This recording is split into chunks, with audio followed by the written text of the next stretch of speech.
Hi everybody, I'm standing out front of the Ministry Center here with Greg Ford. He's the chairman of the Board of Administration for the Free Methodist Church in Canada, and we've just finished up our meeting. So, Greg, how did the meetings go, and tell us a little bit of what happened?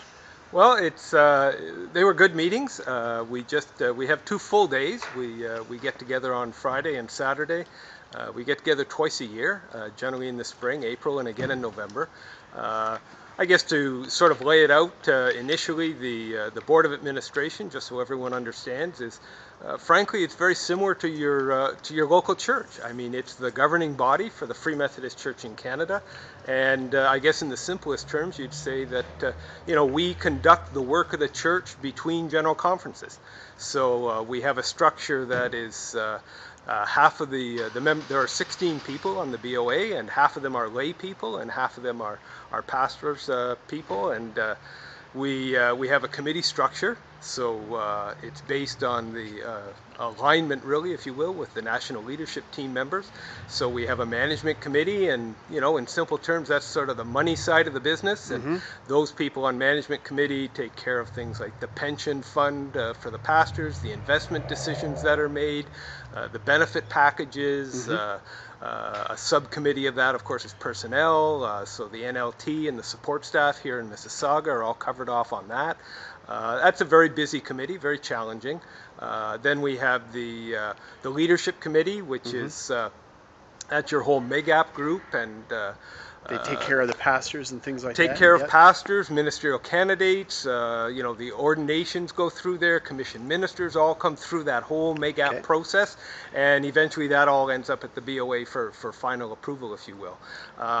Another committee is the global missions, of course, with Dan Sheffield, and that committee, manages and keeps track of the overall plan in terms of the global missions worldwide and where the focuses are. And of course, there's always budget considerations, so they manage the budget, the allocation of funds, things of that sort. And another committee is the church development. Church development. Thank you, Jared's committee. It's a corn dog outfit, isn't it? It's a bit of a 2-bit outfit, you could say. No, I'm only kidding. That's a committee that we frankly we always look forward, because that's where the church plants come in, and it's always very exciting when we hear about the progress being made, not only by the existing church plants and as they mature and become an even more fundamental part of the movement, but the new ones that are always coming in, and that's as we well know that today is where most of the growth is coming into the church, and so that's very exciting when we get to hear those things. So that's sort of the structure of the BOA. Right. And how often does the BOA meet? The BOA meets twice a year. We have a spring meeting, and then we have a fall meeting. It's usually a meeting in April, 2 full days, and then a meeting in November for 2 full days. Now, a lot of the committees, to be honest, they will meet in between those. I know I serve on management committee, and issues will come up. Decisions have to be made, motions have to be approved, etc. So even in the interim between the actual formal BOA meetings take place with many of the committees. So ongoing work is always happening. All right. So that's basically the structure we follow, and it all will come together in 3 years at conference. You will see where there will be formal reports back to conference.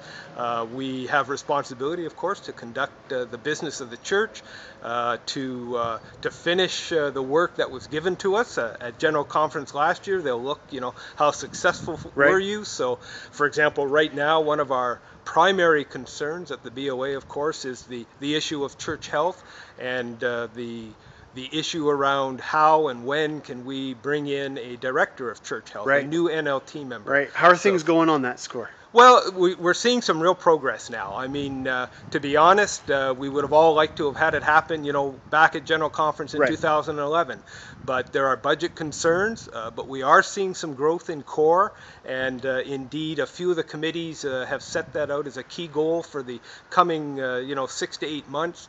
And I don't want to preempt anyone, but it's certainly my hope that we will see you know, by the end of this year, we'll be in a position to say, okay, let's move forward. And when I say move forward, it'll be a concrete activity to put in place a director of church Wow, health. that's exciting.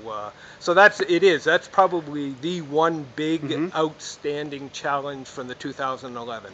And everyone understands on the BOA what that means, how important it is for the church and for the pastors. And so it's a primary concern, no question about it.